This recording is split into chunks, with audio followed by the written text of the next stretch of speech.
welcome to the Got Invention Show. I'm your host, Brian Freed, and tonight we have James Isbell. He's an inventor, entrepreneur, and he's really been working on building his business and building his product line, and he's here to share his story with us tonight. Welcome to the show, James. How are you? Good evening. I'm doing well. How are you?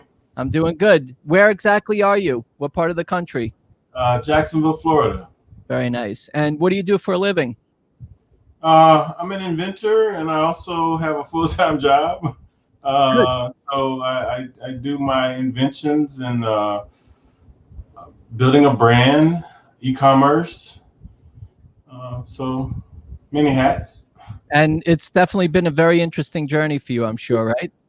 It has, yes. So tell us a little bit about what kind of journey it's been. So you came up with this idea. Maybe you can share what it is that you have. Sure. My first invention, well, the first invention that actually became an actual product it's called an emergency poncho. And what I did was I saw people were using emergency blankets, and I saw a need that, I've used them before, and when you use those things, you have to constantly hold them around you. The wind will blow them around. So I had an idea to make, something wearable out of this same material of the emergency blanket. Very interesting. So were you camping or hiking or hunting? What was it that really brought this idea to you? Well, I love all outdoors, and I do all of those above: camping, hiking, fishing, anything outdoors related. That's me. But I was actually at a camping trip, and we broke out one of these things and was talking about them, and I've seen them used on TV shows sometimes as well. I don't know if anybody's familiar with Naked and Afraid, but it's one of my favorite shows. When somebody taps out, they break out these things, and they have to just kind of like clutch them around themselves and, to keep them warm in cold situations. So just a combination of different scenarios where, the idea really came to me. So you were at that moment, and all of a sudden you're like, something has to be a little bit different. I need something to cover myself. Yes. And here's a different way to do it. And there came your poncho. Came the poncho. So I began, just kind of brainstorming and writing down ideas and drawing it out, and, reached out to a couple of manufacturers and started making some different prototypes. And, it's a whole process when you've created something, because you have it in your brain, but to actually get it down on paper and where it is an actual something you can put your hands on, it takes some time to do all of that. Well, tell me about that, James. So you came up with the idea, you had this aha moment, and now you had to figure out what to do next. So what did you do? Did you go online and search? Did you just start making that prototype? Did you patent? Tell me the steps that you took. Well, first I did my online searches myself. I looked on Google, of course, where everybody goes. I searched the USPTO website. And then I just, looked on all of the, channels where people sell things, Amazon, Walmart, just trying to see if there was anything else out there like it. I didn't see anything at that time. So then I started researching manufacturers and finding out, where is this material made, and, doing the research on what type of plastic is the material made out of, and just started educating myself on, the material and, what I could do with the material. That was like the next step that I did. So you didn't really spend any money. You just spent your time searching online, calling up some factories, just getting a feel of what the material is that you're going to make it out of. Did you know already what kind of material, or did you have to research? Well, I knew the material based on the product of the emergency blanket. I knew it was a Mylar material, but I didn't know, what specific type of plastic it was made out of, but I knew it was some sort of plastic. So I had to learn, the types of plastics and things of that nature that it was exactly made out of. And then once I kind of figured that out, and I kind of felt like I was onto something, and that I did want to go ahead and proceed with obtaining a patent, I did reach out to an attorney and had them do a formal patent search. Okay. And what did that come up with? Was it just a quick patent search to see what already exists, or did you get an opinion if it's Yes. something that you should move forward with or not? Both. They did a patent search to see if anything exists that was out there like my idea, and then they gave me an opinion, and we decided to move forward and go down the route of obtaining a utility patent for the design, well, for the product. When was it a point? Did you have any point in your thought process of after you came up with it to either decide if you're going to license it to earn royalties or to manufacture it? What were you thinking? Really manufacture it myself and sell it, create a brand. That's kind of the world that I live in, is I want to create a brand and release different products under that brand and grow that brand to something that either will become a public company at some day, or I'll sell it and start all over again. Well, many people want to create a brand to become an entrepreneur. So what does it take at that point for you to decide if you were going to manufacture it? You have finances, commitment, learning logistics. That's a true commitment. So what made you do that, and how were you able to do that? Well, first thing I started to do is, outside of, my own personal research, is I started, educating myself. I started contacting people who had expertise in the areas that I did not know, and asking for help or taking training courses, and just educating myself on the process, because of course these things are very expensive, and I didn't want to go down the route of doing this blindly and messing something up. There's a chance I could have done something that caused problems in the long run. So I wanted to do it the correct way. So I started learning, reading, taking courses, and reaching out to other expertise. So was there any part, so you had the idea, you searched, you called up some factories just to get some general idea, you ended up doing a professional patent search with a patentability opinion. So far so good. It sounds like smooth sailing. Mm-hmm. Was there any point to that point where you had some forks in the road, or you should have hit, or you might have hit a brick wall that maybe you could have done differently to that point? To that point, no, things were pretty smooth.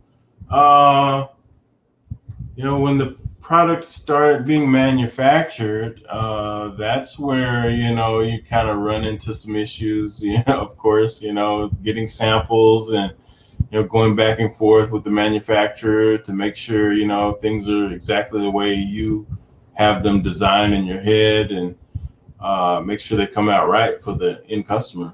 So we're already in the manufacturing stage. So if you don't mind, James, tell me how you found a factory. And then it sounds like your factory was the one that kind of helped you with the engineering or the design. Did you hire somebody else to do the design? I know you have a great logo and everything else, but just walk us through before you found that factory. What did you do and how did you find them? As far as finding the factory, there's several sources online, Alibaba being one, now I'm on the spot. I can't think of the others, but Alibaba is the biggest one. They're out there. There's several others that I use, but it's just a big directory of manufacturers that produce different products. So it's like a big search engine similar to Amazon, where you just type in the type of product or the type of material that you're looking for, and it pulls up a bunch of results, and then you just can go in and start contacting the ones who look like it may be relevant to what you're trying to do. And then of course you want to be careful with what you give, how much information you want to give, until you establish a relationship with the factory. But I was able to contact several factories, and I kind of settled in on one that we kind of had a good rapport. Our communication was just kind of on point. And we kind of went from there. I asked them what their capabilities were, and I asked them, kind of gave them an idea of what I wanted to do, and then we just kind of started to work together to build my product. Very interesting. I know we're a few minutes in, and I'm sure the viewers are going to want to see what you have. Maybe you could show us a quick sample of what you have there. So this is the Prepared4X emergency poncho. And it is a poncho that's made out of mylar material. It comes in a 4-pack in a box with four ponchos inside the box. I have a couple of different colors. This one is orange, and it has this mylar reflective material on the inside, and that's what does the heat retention. So you also get heat retention, protection from the rain. It's big, it's roomy. You can put your backpack on and put that on over top of your backpack and keep it dry as well. And you don't have to hold this thing around you like you do with emergency blankets. You just put this thing on, and you can continue, with whatever else you're doing at that time. I wish I had that when I was on the sideline as either a coach or a parent watching my daughter play in the pouring rain or the freezing weather. Yeah, it's great for those moments, as well as survivor. A lot of people, put them in their backpack when they're going camping and hiking, just to have, in emergency situations. Very nice. Nicely done, James. A great logo, Prepared4X. Very nice. So I just want to get back to the factory for a second, because that kind of is really interesting, especially somebody like yourself. You have a full-time job.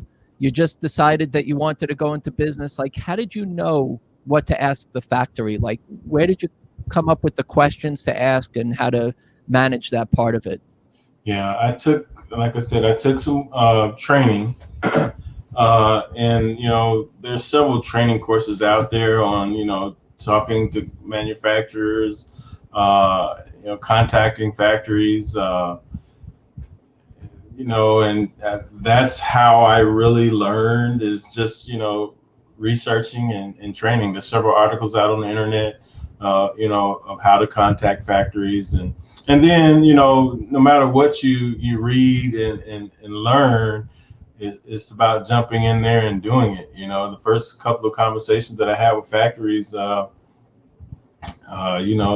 doesn't go as well. You kind of have to know, the language and the lingo and the things that they're going to ask you, as far as, what type of terms do you want and how are you going to ship it, and do you have your own freight forwarder, FOB, EXW. Look, you know all right. How did you know that was the one factory that was going to help you? We just had a really good relationship. You kind of know, sometimes the factories are responsive and sometimes they aren't. You ask a question and they may not get back to you, or you ask something specific of the factory and they may not answer all of your questions. And I started out, I contacted several factories, and, that's how I chose my factory, who I ultimately went with, is just based on the conversation and how well we kind of clicked and meshed together. And I'm still with that factory now. Great. And did you go directly to a factory, or did you have like a broker that you found? How did you know what you were, or who you were talking to, or what type of factory you were going to work with? Well, doing my research, I knew that I needed a factory that could manufacture the mylar material.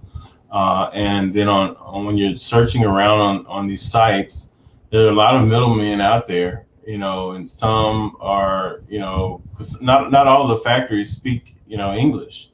So you do have to find your way through that maze of who is it actually the factory and who is actually a trading company. And the trading companies are it's a lot of trading companies out there who are there who speak English, and then will turn around and connect you with an actual factory. But I did both. I contacted trading companies as well as factories, and it's kind of hard to distinguish, at first who's who, because sometimes a trading company will tell you they're a factory, but you keep pressing and keeping asking questions, and you ask them, what size, and you may even ask them to show you a video of their office. You want to see what the manufacturing process looks like, and ask them for pictures and things of that nature. That can kind of weed through the true factories from who is a trading company. You can even ask them to be on video. You go on Skype and you can share the screen and absolutely the factory. We do that quite often. Did you attempt to try to manufacture in the U.S. at all? I did. I looked at manufacturing in the U.S. I used Thomas Net. Yep. Yeah, Thomas Net. And it's just actually what I found was, most of the companies on Thomas Net were actually sourcing a lot of their products in China, the plastic made products. So I did look, and I found a couple, but the prices were just too expensive. Okay. Unfortunately. So here you are. You placed your first purchase order, or and you were ready to start getting inventory. So what happened then? So far, so good. No hiccups so far. It sounds pretty easy so far, James. Well, yeah, you place your first order and you wait. No, the first thing you do is get samples, of course. So you have samples coming in, and you look at the samples and go back and forth there. Once you're satisfied with the samples, at that point, then you go ahead and make your first order.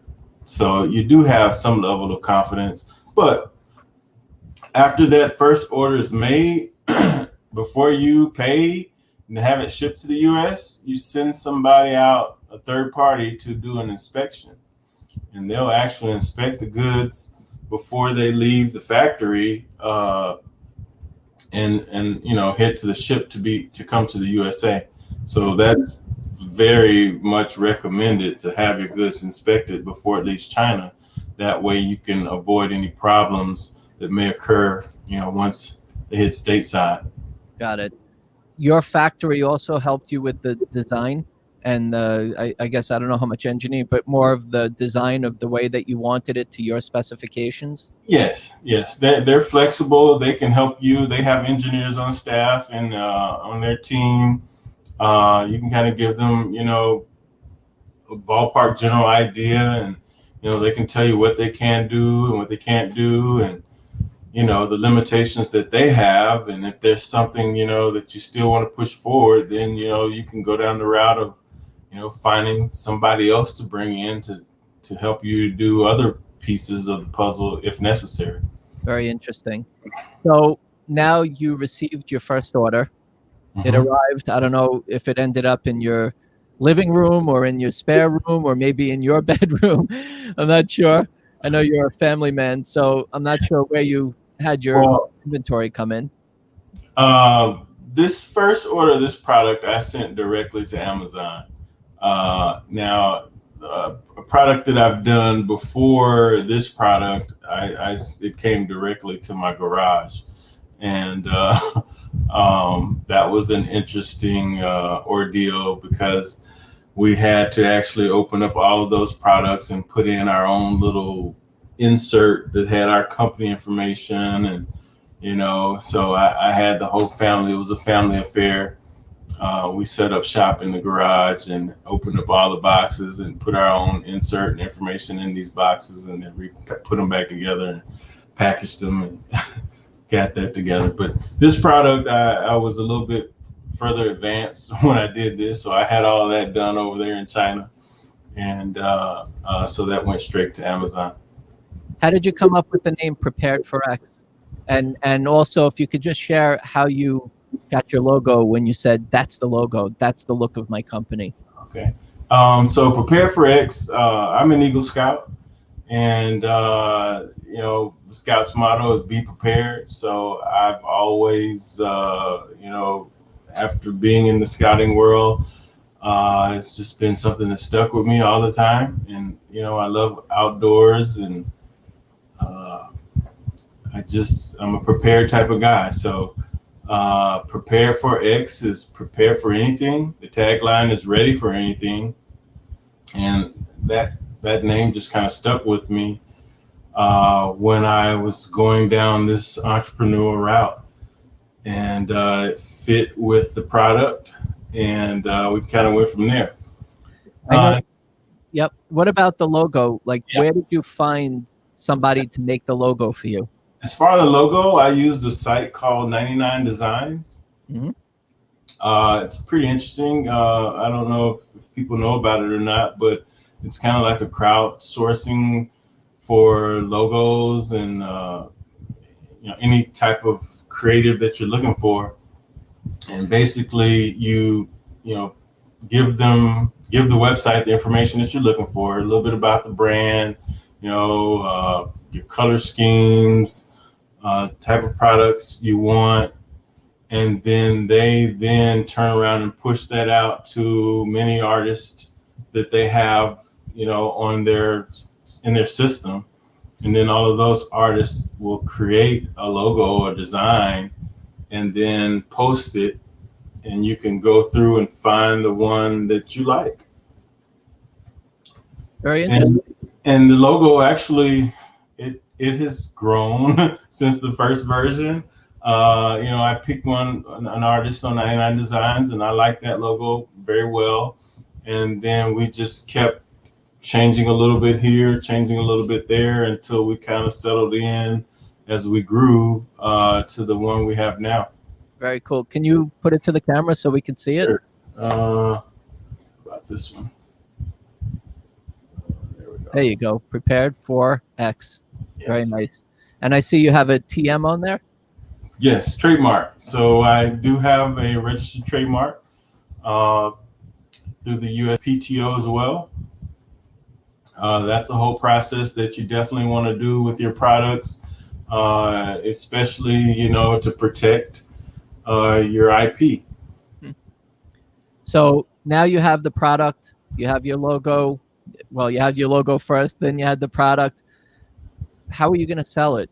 It sounds like you already knew that you were sending it directly to Amazon, but is that your bread and butter? Did you plan on doing any retail distribution besides that? Well, right now, Amazon is my bread and butter, but I am multi-channel. I have my own website that I'm selling on. I'm also on Walmart. I'm also on eBay. And I've just expanded to the UK market on Amazon as well. So, but right now, most of the sales are coming from Amazon, but I'm slowly building up my sales channel on my website and in the other markets as well. Was it easy for you to get into Amazon and Walmart and some of the online retailers and build your own website? Like, Easy, no. Easy is no. Amazon, there's a lot of details that you have to know as far as, how to sell on Amazon, what Amazon's requirements are. And same with Walmart. Walmart is actually, you apply and then they have to approve you. And I guess based on your product and different criteria when you fill out the application, whether you are allowed to sell on Walmart's website or not. But I made the cut there as well. And then eBay, of course, it's not much to eBay. Anybody can sell anything on eBay. So, and it's funny, what I noticed was I did a search on Google and I saw my product appear on eBay one day. I'm like, wait a minute. So they had purchased my product somewhere else and they turned around and was selling on eBay for a little bit more than so I said, okay.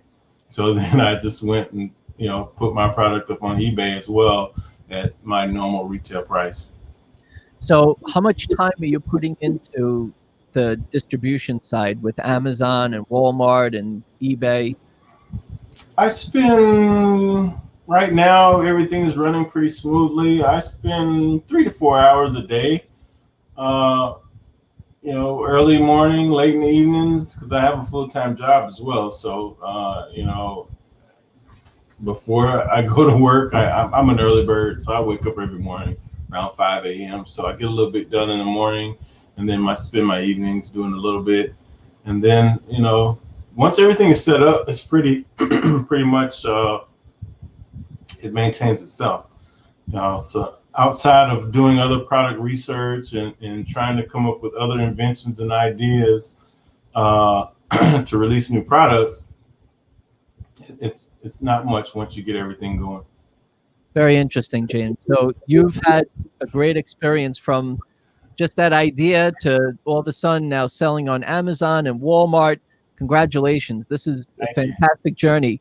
It all seems so easy for you. I know you seem like Well, you just it really take your seems easy, but of course, everything it requires a lot of hard work and dedication. A lot of hours. A lot of sweat and frustrations and figuring things out. It's too much detail to go into now in an interview to give you, all the headaches and pain points that I've had. But ultimately, things are smooth now. Uh, and it's not something that you can't do. I think anybody who has will and determination can do the things that I've done. Out of all the things that were kind of challenging to you along the way, what's something that you really learned that you feel you could have done differently?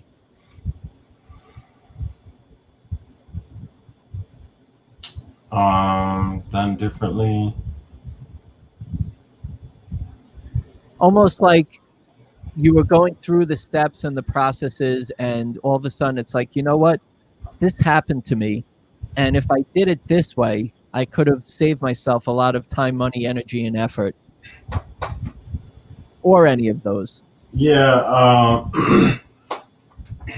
Amazon can be a headache. um, I may have focused a little bit more in the beginning on my own personal website where I have more control because on Amazon, you're kind of at their mercy and their will. I'll give you a quick situation. Amazon lost a whole pallet of inventory that I shipped into them, and that was a big nightmare because I was at their mercy, and it took them about 60 days to find it. But those 60 days were a lot of sweat and tears and scrambling and trying to order extra inventory and airship it to the United States so I didn't run out of stock. And it was a big headache. And just not having the control yourself. That would be one thing that if I could focus more on would be to launch my products on my own website, which I'm doing now. Very good. That's interesting. So, as much as you're counting on Amazon and Walmart and eBay, just getting a little bit more traffic to your website so you can have the sales there. And if you need to, you can slow it down, turn it up. Yes. You got more control, of course, when it's on your own site. You're not relying on these big monsters who really could care less whether they lost a whole pallet of your inventory or not. That must have been an experience. You're at their mercy. So you talked a couple times about your brand, and when you have a brand, you want to be able to build up product line to it. So you want to add more product and just continue to expand and kind of like take your risk on one product and stretch it a little bit and kind of balance it. So you mentioned the brand. Are you working on other products to add to this brand? I do. I have currently have another product out. It's a survival compass, and it's let me get it in frame. There we go. Yep. It's a compass that also comes with a paracord lanyard.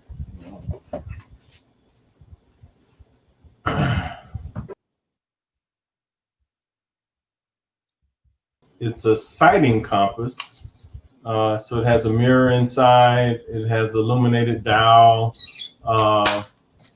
but it also has, that was a sale. Cha-ching.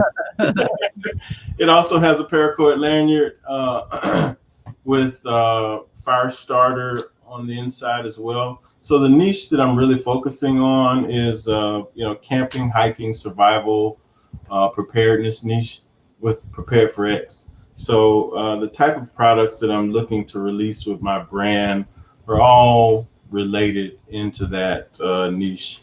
That way I can retarget, customers who buy from me.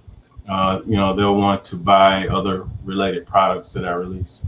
Very So nice. I have this survival compass. I also have another product that's in the making right now that I can't talk about because I have some IP patent pending. It's in place or in process, not in place, in process. But once that is done, I'd be glad to come back on here and show you that new product. That's great. So has this journey been successful for you? Absolutely. Profitable? It's profitable, successful, and worth the time and sweat and tears that I've put into it. Good. Well, you've definitely learned lessons along the way, it sounds like, and you have the success to be able to share with the listeners out there.